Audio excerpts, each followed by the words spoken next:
مشورہ شہد کی مکھی کے جھٹکے سے گویا کہ شہد نکالے. شہد کی مکھی میں شہد بھی ہے اور زہر بھی ہے. شہد نکالنے والا زہر سے اپنے آپ کو بچاتے ہوئے شہد نکال لیتا ہے. فرمایا مشورے میں رائے ملانا پڑتا ہے. سب کی رائے ملا کر جتنی رائے آتی ہے اتنا رائے میں نکھار آتا ہے. ہر پہلو کھل کر سامنے آتا ہے. تو ہر مسلمان میں خوبی بھی ہے اور خرابی بھی ہے. مشورے کا جو فیصل ہوگا وہ خوبی کو لے لے گا اور خرابی کو چھوڑ دے گا. اور شہد کے بارے میں اللہ نے فرمایا قرآن پاک میں فیہ شفاء للناس. اس کا مفہوم اللہ والے کہتے ہیں ہم نے اس میں انسانوں کے لیے شفا رکھا ہے. جیسے شہد میں جسمانی بیماریوں کا شفا ہے، مشورے میں روحانی امراض کا شفا ہے. روحانی بیماریاں دین کے کام کرنے والوں کو، دینداروں کو چوری میں، جوا میں نہیں لگاتا. اس کے پاس، شیطان کے پاس، اس کے لیے الگ حربے ہیں، اس کے لیے الگ راستے ہیں. فرماتے ہیں شیطان بے دینوں کو گناہوں کا راستہ سجا کے بہکا دیتا ہے، اور دینداروں کے بہکانے کے لیے اس کے پاس بہت سارے راستے ہیں. کبھی ان کو عجب میں مبتلا کر دیتا ہے، خود بینی میں کہ میرے اندر یہ خوبی ہے، یہ خوبی. آدمی اپنی خوبی میں مگن ہو جاتا ہے. کبھی شیطان ان کو کبر میں لگا دیتا ہے، کبھی شیطان ریا اور سما میں لگا دیتا ہے. اس سے علاج کیا ہے؟ فرمایا اس کا علاج مشورہ ہے. تو مشورے کے اپنے آپ کو حوالے کر دے گا. جیسے مردہ بدست زندہ غسل کرنے والے کے حوالے میت ہو جاتی ہے. ہمارے اس مبارک کام میں مشورے میں ہماری حفاظت بھی ہے اور ہماری ترقی بھی ہے. ہمارے مولانا صاحب فرماتے تھے رحمۃ اللہ علیہ، ہمارے بعض ایسے ساتھی ہیں ان کو مشورے میں ہاں کرانا بھی آتا ہے، نہ کرانا بھی آتا ہے. بعض باتوں کو وہ کرنا چاہتے ہیں لیکن مشورے والے ان کو خطرہ ہے کہ مشورے شاید اسے اجازت نہ دیں، تو ایسا پیش کریں گے کہیں ٹھیک ہے کر لو، ہاں کر لیں گے. اور کہیں ان کا کوئی بات ان کے بارے میں طے ہو رہی ہے، وہ جانا نہیں چاہتے یا کرنا نہیں چاہتے، اسے ایسا پیش کریں ٹھیک ہے بھائی چھوڑ دو.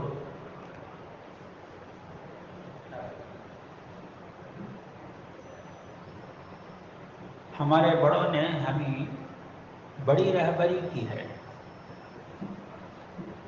قدم قدم پر ہم اپنے بڑوں کے رہبری کی ضرورت ہے.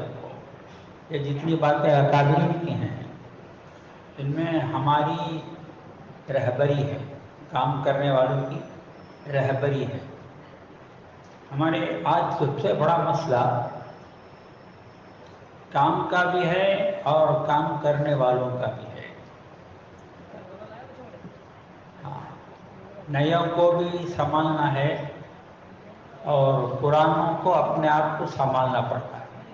ہر پرانا اپنے آپ کو سنبھالے تو مسئلہ آسان ہے. ایک ملک کو جماعت جا رہی تھی، حضرت جی مولانا انعام اللہ صاحب نے فرمایا بھائی سب تو پرانے جا رہے ہیں،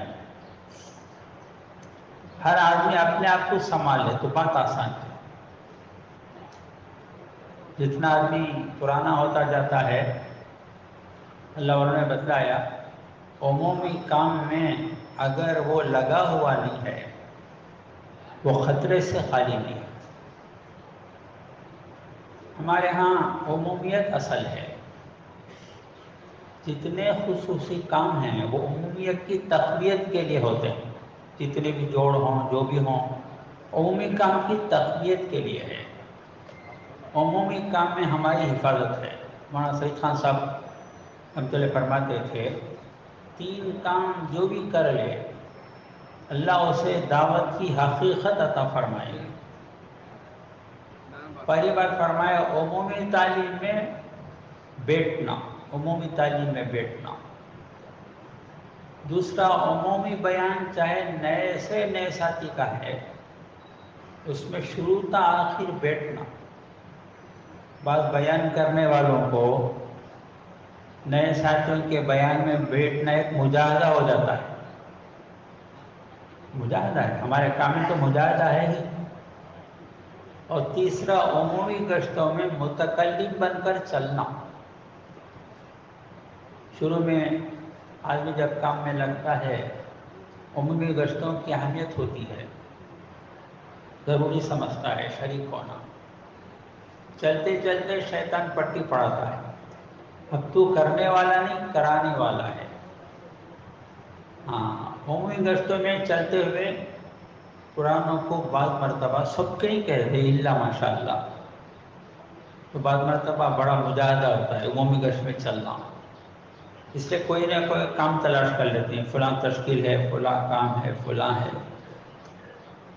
عمومی گشتوں میں چلنے میں بہت سی خوبیاں اندر آتی ہیں۔ ام الامراض ایک کتاب ہے، حضرت شیخ رحمۃ اللہ نے لکھا ہے، کبر کو ام الامراض، بڑائی کو ام الامراض کا نام دیا ہے۔ تو بڑائی کے کیا نقصانات ہیں، کبر کے کیا نقصانات ہیں، پھر اس کا علاج بتایا۔ علاج کیا ہے بڑائی کا علاج؟ فرمایا عمومی گشتوں میں چلنے سے یہ مرض دور ہو سکتا ہے۔ تو عمومی کام ہمارے لیے بہت ضروری ہے۔ یوسف پالن پوری رحمۃ اللہ ہمارے بڑے بزرگوں میں سے ہی بہت عجیب آدمی تھے۔ انہوں نے ایک مرتبہ حضرت جی مولانا انعام صاحب رحمۃ اللہ پوچھا، حضرت کام کرنے والوں میں رذالت کب پیدا ہو جاتے؟ فرمایا جب وہ عمومی کاموں میں نہیں چلیں گے تو ان کے اندر رذائل پیدا ہو جائیں گے۔ ہمارے یہاں کچھ خصوصی کام ہیں، مشورہ کرنا، خصوصی ملاقات میں جانا، بیان کرنا، یہ سب خصوصی کام ہیں۔ تو فرمایا خصوصی کام میں عمومی کام کے ساتھ چلنے میں ہماری حفاظت ہے۔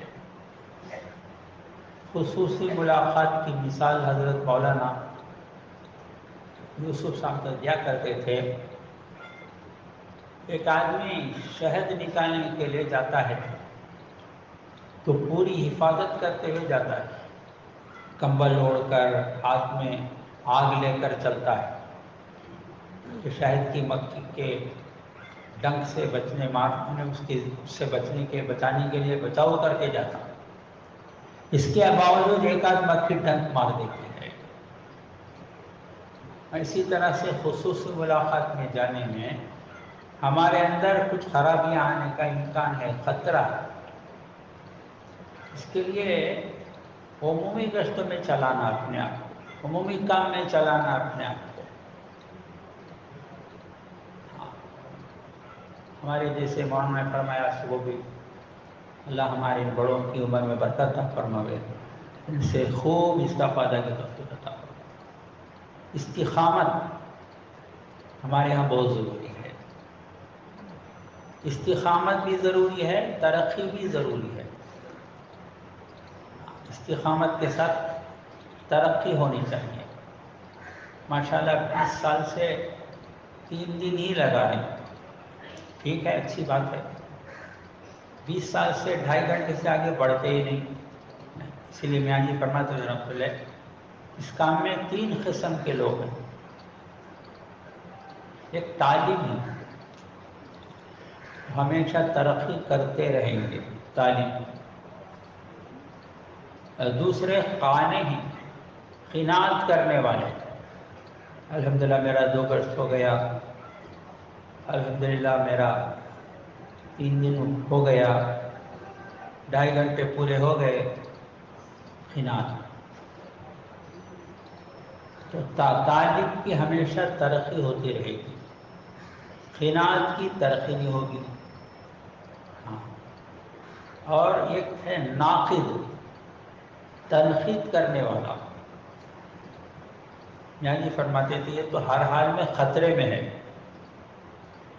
تنقید کرنا یہ محرومی کا ذریعہ بن جاتا ہے۔ اس کے لیے ہمیں طالب بن کر چلنا ہے، اور چلتے ہوئے ہمارے اکابر فرماتے ہیں جتنا بھی ہو جائے شکر ادا کرو، جتنا بھی ہو جائے شکر ادا کرو۔ منشی اللہ دادا رحمۃ اللہ علیہ سے کسی نے پوچھا، منشی جی زندگی لگانے کا آپ کو جو اللہ نے موقع دیا، کیا خاص عمل آپ کے پاس؟ منشی جی فرمانے لگے، بھائی میں آگرہ میں منشی کا کام کرتا تھا۔ اس زمانے میں کبھی کبھی جماعت آ جاتی تھی، میں جماعت جب آ جاتی تو میرا جتنا وقت بچا ہے وہ دے دیتا تھا۔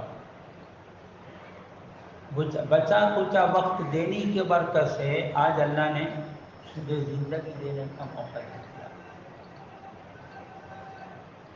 اس لیے ہمیں جتنا ہمارے اختیار میں ہے بس میں کرتے رہے گی۔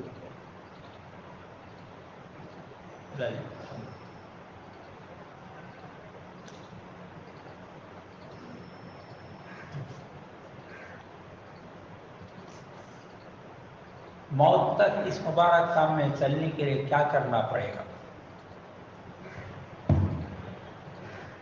پہلی بات یہ فرمایا، اس کام کو جو اپنی اصلاح کے لیے کرے گا اللہ اسے موت تک چلائے گی۔ مولانا سعید خان صاحب فرماتے تھے یہ کام بہت آسان ہے ان لوگوں کے لیے جو اپنی اصلاح چاہتے ہیں، بہت دشوار ہے ان لوگوں کے لیے جو دوسروں کی اصلاح چاہتے ہیں۔ یہ کام بہت آسان ہے ان لوگوں کے لیے جو اپنی آخرت بنانا چاہتے ہیں، بہت آسان ہے ان لوگ جو اپنی آخرت بنانا چاہتے ہیں۔ تو اپنی ذات کو سامنے رکھ کر چلنے والا موت تک چلے گا۔ ہمارے سلیمان جان جی رحمۃ اللہ نے ایک مرتبہ فرمایا، لومڑی سے شکاری کتے سے کسی نے پوچھا یہ لومڑی تیرے ہاتھ کیوں نہیں لگتی؟ حالانکہ شکاری کتا بہت تیز بھاگنے والا جانور، وہ لومڑی کو پکڑ نہیں سکا۔ پوچھا تو یہ لومڑی تیرے قبضے میں آتی کیوں نہیں؟ شکاری کتے نے کہا لومڑی اپنی جان بچانے کے لیے بھاگتی ہے اور میں مالک کے لیے بھاگتا ہوں۔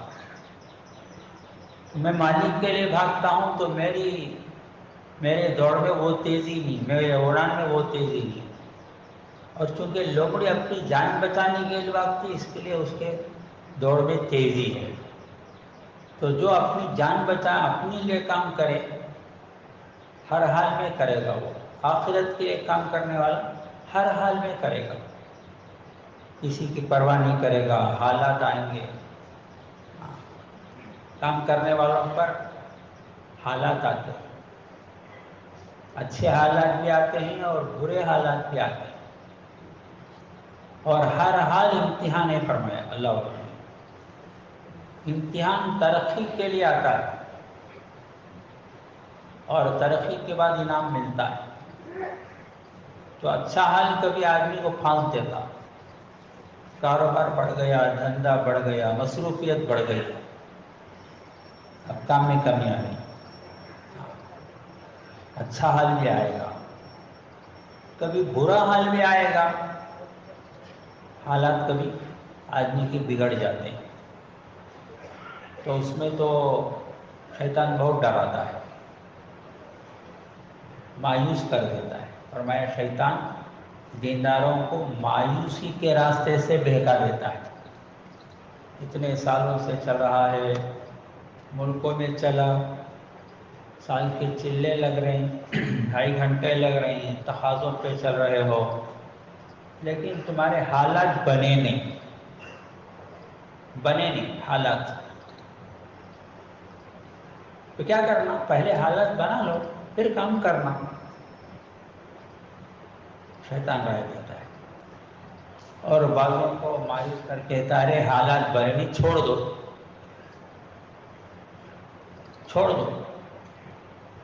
تو ہمارے مولانا ابراہیم صاحب نے اس کا بہترین جواب دیا، فرمایا جب کرنے سے حالات نہیں بنے گا چھوڑنے سے بن جائیں گے؟ کرنے سے حالات نہیں بنے تو کیا چھوڑنے سے بن جائیں گے؟ حالات بنانے کے لیے تو نہیں کرنا کام، اللہ کے لیے کرنا، آخرت کے لیے کرنا، اخلاص کے ساتھ کرنا، اس کی برکت سے حالات بنا دیں گے۔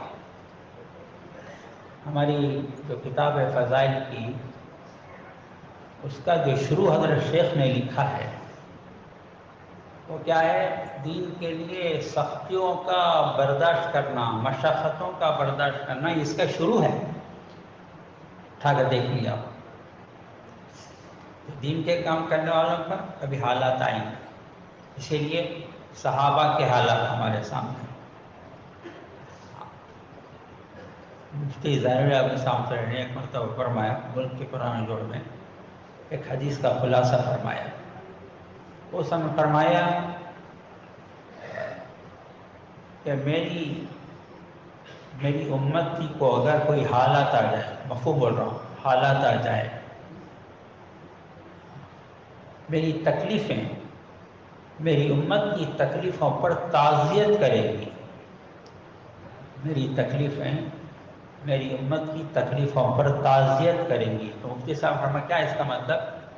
دین کے کام کرنے والوں پر اگر کوئی حال آ جائے، حضور پاک علیہ السلام کے حالات کو اگر وہ سوچ لے تو حالات اسے ہلکے لگیں گے۔ ہر قسم کے حالات آئے آپ پر، ہر قسم کے حالات، وہ حالات سامنے رکھیں گے تو ہمارے اوپر کے حالات ہلکے لگیں گے۔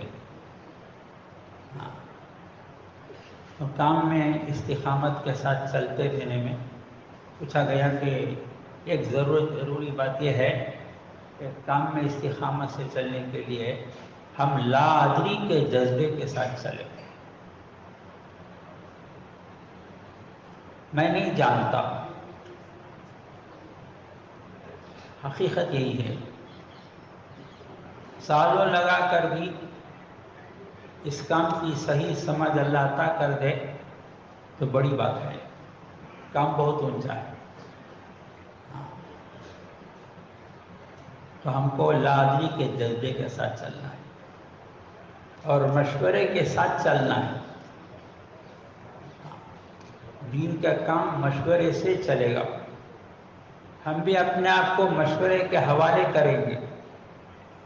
اس کی مثال دیتے ہیں، جیسا پتنگ ہے،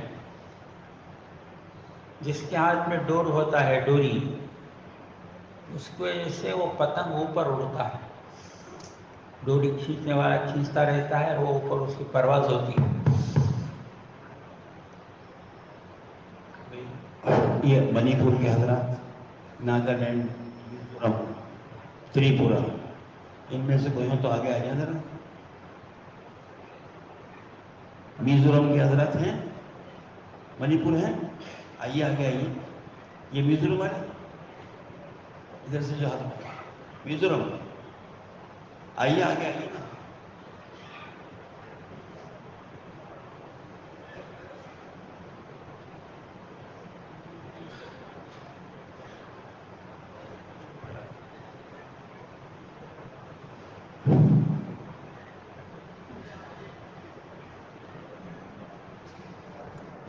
یہ اوپر دیجیے ذرا۔